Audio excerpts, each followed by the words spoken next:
Bonjour à tous, bienvenue dans ce nouveau tutoriel cybersécurité. Je m'appelle Léo de la chaîne des clés de la sécurité numérique et aujourd'hui on va parler de contrôle de sécurité dans des applications ou des réseaux sociaux. Aujourd'hui on va effectivement se concentrer sur des options qui sont à votre disposition pour contrôler depuis quels appareils qui, a priori, s'est connecté sur votre compte.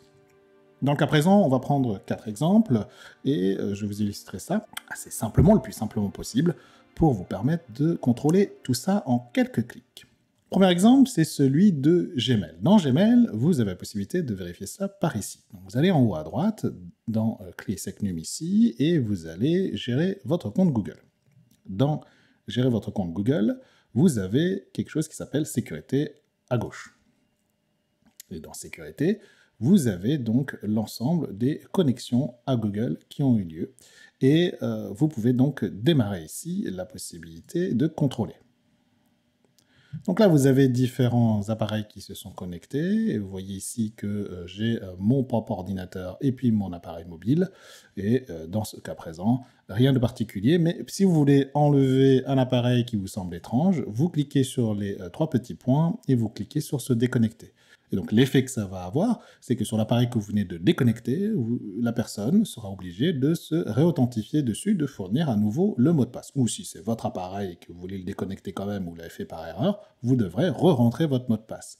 L'avantage, c'est que quand votre compte Google ou n'importe quel compte de réseau social a été piraté, il faut non seulement changer le mot de passe, mais il faut aussi déconnecter les appareils qui vous semblent suspects, parce que ça aura un double effet d'à la fois de changer le mot de passe et aussi d'obliger la personne à re-rentrer le mot de passe dans l'appareil, parce que sinon, l'application, le réseau social, pourrait considérer que l'appareil est de confiance, et donc n'aurait pas nécessité de re-rentrer de nouveau le mot de passe. Donc c'est vraiment une opération nécessaire.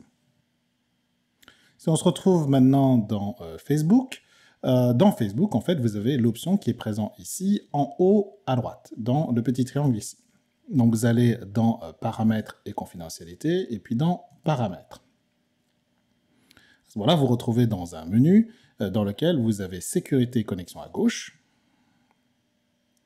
Et dans Sécurité et connexion, vous avez de nouveau les connexions depuis quels ordinateurs. Alors, par exemple, ici, j'ai simulé une connexion depuis un autre navigateur. Donc, vous pouvez de la même façon déconnecter cette session au travers du bouton avec les 3 petits points et déconnexion. Et la connexion n'apparaît plus ici présent. Si vous êtes encore dans la version classique de Google, vous avez la même chose avec le petit triangle qui est ici présent. Et vous allez tout simplement dans Paramètres. Et vous avez également Sécurité et connexion ici. Et vous vous retrouvez exactement avec les mêmes options présentes dans votre Facebook. Avec Twitter, ça se passe de la même façon. Vous avez une option qui s'appelle Plus, ici. Et dans Plus, vous avez Paramètres et confidentialité. Et dans Paramètres et confidentialité, vous avez quelque chose qui s'appelle Applications et sessions. Alors, si vous ne le voyez pas, cliquez sur Compte, ici, et ensuite cliquez sur Applications et sessions. Et à ce moment-là, de nouveau, vous voyez l'ensemble des appareils qui sont connectés, des sessions actives, qui sont sur Twitter. De la même façon, si par exemple vous voulez déconnecter cette session, tout simplement vous cliquez sur l'appareil et puis sur se déconnecter de l'appareil indiqué. Pour parler de LinkedIn. Alors pour ceux qui ne connaissent pas, LinkedIn, c'est un réseau social professionnel qui permet de créer son réseau entre professionnels.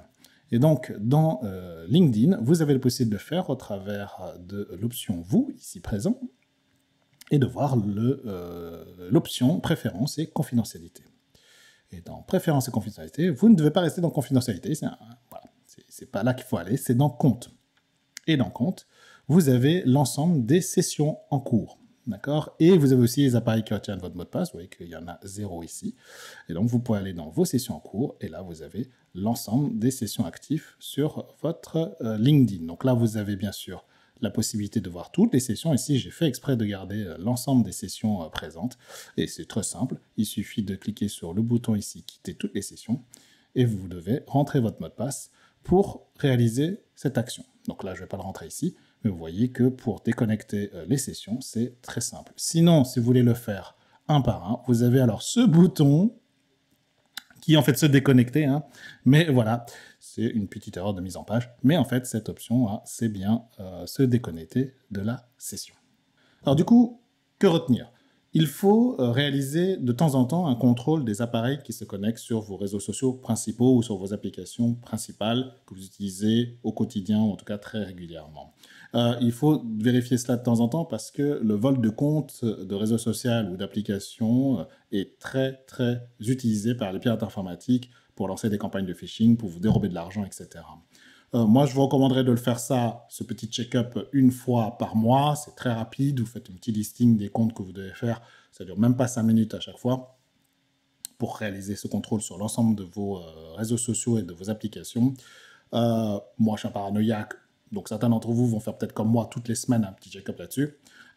Mais au moins une fois par mois. Voilà, j'espère que cette vidéo vous sera utile. Si vous avez besoin d'avoir ce tutoriel sur d'autres réseaux sociaux ou sur d'autres applications web, n'hésitez pas à me le dire en commentaire.